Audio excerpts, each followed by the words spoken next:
안녕하세요. 춘천 한마음교회 소미숙입니다. 누구보다 행복한 가정을 꿈꾸며 결혼했지만 마음과 뜻대로 되지 않아 이혼을 고민하며 하루하루 소망 없이 살다가 부활하신 예수님을 만나고 가정이 회복되어 행복하게 살고 있는 저의 삶을 간증하고자 합니다. 저는 어렸을 때 아버지의 직업이 군인이셔서 자주 옮겨 다니는 관계로 2살 때부터 외가에서 자라게 되었어요. 할아버지 할머니께서는 정말 모든 면에서 부족함이 없이 저를 사랑해 주셨습니다. 그런데도 제 마음은 엄마와 아버지를 향한 그리움에 늘 우울하고 답답했어요. 1년에 많아야 한두 번 정도밖에 만나지 못했거든요. 게다가 저는 평소에 겁이 너무 많아서 선생님이나 어른들이 큰 소리로 화를 내거나 꾸중을 하실 때면 심장이 감당할 수 없게 쿵쿵 뛰고 머리는 백지장처럼 하얘지면서 급기야는 근육이 풀려 제 의지와 상관없이 소변이 흘러버리곤 했어요. 그러면 너무나 창피하잖아요. 그래서 전 소리치고 성격이 아주 급한 사람을 제일 싫어할 뿐만 아니라 무서워해서 조금이라도 이런 성격이 보인다 싶으면 다시는 만나거나 연락하지도 않고 살았습니다. 이렇게 부모님에 대한 그리움과 힘든 성격 탓에 어려서부터 막연하게 절대자를 찾았는데 그분이 바로 하나님이었습니다.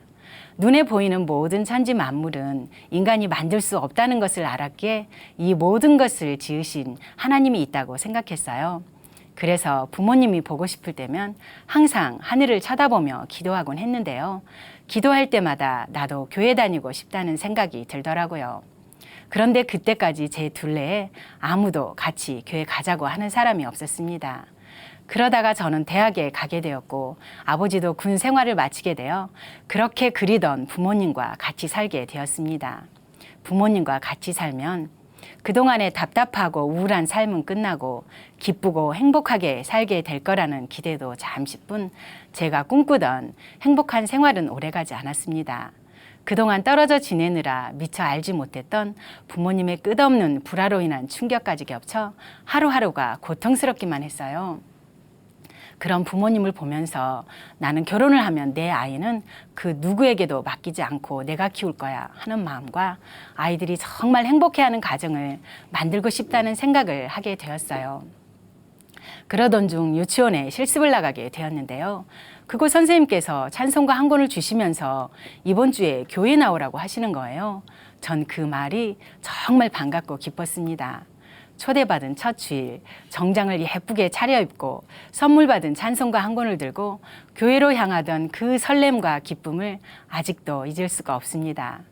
졸업을 하고 취직이 되자마자 바로 11조와 감사헌금을 드리기 시작했고 시간이 조금 더 지나면서부터는 성가대, 주일학교, 청년회를 비롯하여 나름 열심히 신앙생활을 하였음에도 제 마음은 여전히 답답했고 변한 것이 하나도 없다는 생각만 들었습니다. 믿음이 부족해서 그런가 싶어 더 열심히 했지만 여전히 변화가 없는 내 삶을 보며 지쳐서 교회를 나갔다 안 나갔다를 반복하며 살다 보니 어느새 결혼할 나이가 되더라고요. 그때 어떤 사람하고 결혼을 할까 진지하게 고민하게 되었는데요. 믿음이 부족한 나를 잘 이끌어줄 수 있는 남편을 만나면 행복하겠다는 생각을 했습니다. 우연한 기회에 자상해 보이는 외모의 모태신앙인 남편을 만났어요. 남편은 그때 결혼에 대한 생각은 별로 없었지만 이 사람이라면 저의 결혼 생활이 행복할 것 같았고 결혼을 하면 남편도 저를 사랑할 것이라고 생각했습니다. 그래서 결혼하자고 조르고 졸라 드디어 결혼에 꼴이 나게 되었습니다. 그런데 결혼과 동시에 행복한 결혼 생활에 대한 나의 기대는 저 혼자만의 착각이었음을 알게 되었습니다. 제 생각에 남편은 모태신앙이니까 믿음 좋고 신실한 사람일 거라고 생각했는데 실상은 세상 즐거움을 다 끌어안고 사는 사람 같아 보였습니다. 저는 아들 하나, 딸 하나를 두었는데요. 어느 날 딸아이가 저에게 엄마, 아빠는 왜 우리 집에 안 와? 이러는 거예요. 남편이 밤새 밖에서 놀다가 새벽에 들어와 아이가 자는 시간에 회사에 출근을 하니 궁금했나 봐요. 그렇다고 아이에게 아빠가 술 마시고 당구치고 노래방 가느라 그렇다고 말해줄 수 없어서 나름 유아교육을 전공한 사람답게 아빠가 친구 집에 놀러 다녀서 그래 하고 대답해 줬습니다. 어느 날 아침 자고 있던 딸아이가 출근하는 아빠를 봤는지 아빠 하고 부르더니만 아빠 맨날 친구네 집에만 놀러 가지 말고 우리 집에도 좀 놀러 오고 그래라 하는 그 말을 들으니 저도 정말 어처구니가 없더라고요. 평소 당구를 좋아했던 남편은 퇴근 후 항상 당구장에서 당구를 치곤 했었는데요. 하루는 제가 몸살이 나서 너무 아픈 거예요. 약국문을 닫기 전에 약을 사 먹어야 하는데 갈 수가 없었어요. 할 수 없이 남편이 다니는 당구장에 전화를 걸어 제가 정말 많이 아파서 그러니 우리 남편 전화 좀 바꿔달라고 아무리 사정을 얘기해도 바꿔주지 않는 거예요.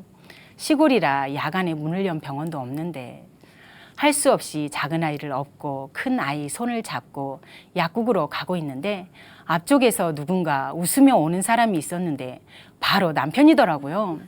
그 모습을 보는 순간 그동안 쌓였던 울분이 터져버리고 말았습니다. 내가 더 이상 당신하고 못 사는 게 아니고 더러워서 안 산다고 소리를 고래고래 질렀습니다. 평생 처음이자 마지막으로 그렇게 소리를 질러본 것 같습니다. 그런 힘이 어디서 나왔는지 저도 모르겠더라고요. 또 남편은 거기다가 말수까지 너무 없는 사람이에요. 얼마나 말을 안 하는지. 어쩌다가 친정에 가게 되면 춘천에서 친정까지 차로 5시간 정도 걸리는데요. 가는 동안 제가 이렇게 저렇게 말을 붙이면 고개만 한번 끄덕이는 걸로 우리 부부의 대화는 끝나고 맙니다. 그렇게 10년이 넘어가다 보니 몸과 마음에 병이 생기더라고요. 그런 와중에 아이들은 왜 그렇게 아픈지 아이들이 둘 다 가와사키라는 흔치 않는 소아병을 앓아서 입퇴원을 반복하였는데요. 저희 아이를 담당했던 과장님도 의사생활 30년 만에 이런 케이스는 처음 본다고 하더라고요. 한 번은 작은 아이가 가와사키로 2달째 입원 중인데 큰아이가 귀 및 임파선이 굉장히 많이 부어 있어서 병원에 데리고 왔어요. 그런데 작은아이 담당 선생님께서 보시고 저 어머니 작은아이도 아파서 힘드신데 이런 말씀 드리기 그렇지만 백혈병이 의심됩니다 하시면서 검사를 해봐야 할 것 같다고 하는데 아무 생각도 할 수가 없고 그냥 그 자리에 털썩 주저앉아 버렸습니다. 그 순간 어떻게 나에게 이런 일이 오는 건지 원망이 제 속에서 막 불릴 듯이 일어났습니다. 남들은 아이들도 건강하고 남편과도 아무 어려움 없이 잘 사는 것 같은데 왜 나만 이런 생각이 들면서 그 불똥이 하나님께로 튀었습니다. 하나님이 정말 계시기는 한 거야? 계시다면 어떻게 나한테 이런 일이 끊이질 않는 거지? 하는 생각에 의심과 원망이 좀처럼 가라앉질 않더라고요. 이런 의심과 원망과 들어오는 많은 생각들로 하루하루가 힘든 나날이었는데요. 아이들은 어리고 친정도 너무 멀고 나갈 데도 없고 하여 쌓이는 스트레스를 먹는 걸로 풀기 시작했어요. 양푼에다가 밥을 있는 대로 가득 비벼서 딱히 배가 고픈 것도 아닌데 마구 퍼먹다 보니 살이 많이 쪄서 놀라는 분도 계시더라고요. 그렇지만 그것으로 끝이 아니었어요. 어느 순간부터 아무도 모르게 술을 마시기 시작했어요. 소주를 사다 싱크대 속에 넣어놓고 매일 마셨습니다. 술을 마시면 잠도 조금 잘 수 있고 자는 동안만큼은 아무 생각도 안 할 수 있어 좋았어요. 그러면서도 여전히 교회는 나갔습니다. 하나님이 살아계신지에 대한 확신은 없었지만 그렇다고 안 나가기도 겁이 나더라고요. 더 안 좋은 일이 생기면 어떡하나 싶어서요. 그런데 참는 것도 한계가 있더라고요. 제 힘으로 더 이상 견딜 수 없어서 가출을 했습니다. 가출해서 3일간 고민한 결과 이혼을 나 혼자 결정해서 혹시라도 후회하면 어떡하지 하는 생각이 들면서 하나님께 여쭤보고 결정해야겠다는 생각이 들었습니다. 그런데 정작 나에게는 하나님이 너무 막연하고 실체가 없는 그림자처럼 확신도 없고 내 생각 속에만 존재한다는 걸 알았습니다. 확신을 가져야겠다는 생각으로 그 다음 날부터 6개월간 하루도 빠짐없이 아이를 등에 업고 한적한 시골길을 걸어서 새벽기도에 나갔어요. 그렇게 새벽을 깨우다 보니 기도문이 열리고 환상도 보여주시고 앓고 있던 병도 고쳐주시고 하였습니다. 그리고 마음이 뜨거워져 다시 봉사도 열심히 하고 여전대회장 직분을 맡아 열심히 섬겼습니다. 삶은 여전히 힘들고 모든 문제가 해결된 건 아니었지만 체험이 있으니 마음이 뜨거워지고 하나님이 살아계신 것 같았습니다. 그러나 그 또한 오래가지 못했고 저는 교회 일까지 하나 더 짐을 짊어지는 것만 같았어요. 그러다가 춘천에 이사를 오게 되면서 시댁 식구들을 통해 한마음교회에 다니게 되었어요. 처음 교회를 갔는데 성도들 모두가 얼굴이 밝고 환하고 행복해 보이는 모습이 충격에 가까웠습니다. 저에게 처음 말씀으로 교제를 해주던 자매님이 예수님께서 실존 인물이시고 4대 성인 중에 한 분이시다. 예수님께서 죽었다가 다시 부활하셨는데 하루아침에 아무 근거 없이 오셔서 죽으시고 부활하신 것이 아니라 구약에 미리 하나님이 이 땅에 사람으로 오실 것과 죽고 부활하실 것을 예언해 놓으시고 그 예언대로 다 이루셨다. 예수님이 예언대로 부활하셨기 때문에 이분이 살아계신 하나님이시다. 이것이 성경뿐 아니라 역사에도 기록된 사실이다 라고 말씀하시는데 정말 충격이었습니다. 저는 그동안 체험이 있어 하나님이 살아계신다고 생각했는데 말이죠. 그래서 정말 고민하면서 기도했습니다. 그런데 부활이 그 당시에 실제 부활을 목격한 증인들에 의해 기록된 사실이기 때문에 내가 믿는다고 부활했고 내가 안 믿는다고 부활 안 했고의 문제가 아니라는 것을 알게 되었습니다. 누구에게나 공평하고 확실하게 자기 상태에 상관없이 믿을 수 있게 못 박아 놓으신 역사적인 사건이 부활이었습니다. 그리고 하늘나라 성막에 대해서 말씀을 하셨는데요. 예수님께서 죽고 부활하셔서 하늘나라 성막에서 영원한 제사를 드렸다고 하시는데 부활하시지 않고는 영원한 제사를 못 드렸겠구나 하는 생각이 들었습니다. 아, 그럼 이분이 정말 부활하셨네. 그럼 하나님이 살아계시네 하는 생각이 들면서 내가 지금까지 그토록 만나고 싶었고 찾았던 하나님이 희미하고 형체가 없어 머리로 만들어낸 존재가 아닌 실존 인물이시고 부활 승천하셔서 지금도 살아계신 예수님이셨구나. 내가 하나님을 찾았을 때 이분이 살아계셔서 다 듣고 보고 계셨구나. 이 생각이 들면서 너무나 큰 기쁨과 확신이 임했습니다. 그리고 뒤이어 하나님께서 회개하기를 원하시는 죄에 대한 말씀을 듣게 되었어요. 하나님을 무시하고 사는 우리에게 그 아들을 십자가에 내어주시고 부활시켜 만천하의 하나님의 살아계심과 예수님의 주인 되심을 보여주셨음에도 불구하고 예수를 믿지 않는 것이 죄이고 이 죄를 회개해야 한다고 하시는 거예요. 저는 처음에 이 말씀이 이해가 안 됐어요. 지금까지 교회에서 봉사도 많이 하고 헌금도 꼬박꼬박 드리고 있었기 때문에 나는 예수님을 잘 믿고 있다고 생각했는데 그런 나에게 예수님을 믿지 않는 죄를 회개해야 천국에 갈 수 있다고 하니 도무지 이해가 안 되는 것이었습니다. 그래서 하나님께 저에게도 알려달라고 저도 회개하고 싶다고 간절하게 기도했습니다. 하나님께 간절히 의뢰하던 어느 날 하나님께서 저에게 물으셨어요. 남편이 너에게 돈을 안 벌어다 주느냐? 아니요. 한 번도 그런 적 없습니다. 그럼 너를 때리더냐? 아니요. 한 번도 그런 적 없습니다. 그럼 너는 행복하니? 아니요. 행복하지 않습니다. 왜 행복하지 않니? 남편의 마음이 저에게 없어서요. 그때야 비로소 알게 되었습니다. 남편이 돈도 벌어다 주고 때리지도 않고 남편으로서의 의무는 다 했지만 정작 남편의 마음이 내게 없어서 나는 전혀 행복하지 않다고 느꼈던 것처럼 하나님도 내가 예수님은 마음의 주인으로 믿지 않으면서 열심히 봉사하고 헌금한 것으로 하나님을 잘 믿고 있다고 생각하며 살았던 나 때문에 너무 마음 아파하셨다는 사실을 깨닫게 되었습니다. 이 일을 계기로 하나님께서 나에게 정작 원하셨던 것은 봉사나 헌금 같은 행위 이전에 마음이라는 것을 알게 되었어요.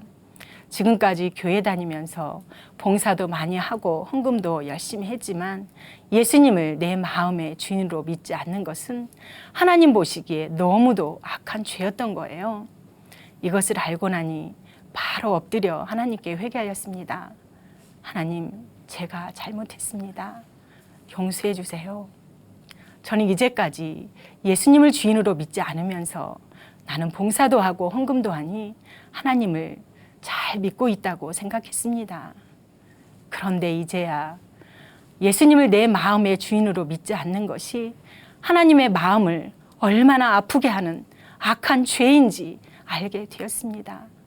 하나님, 용서해 주세요.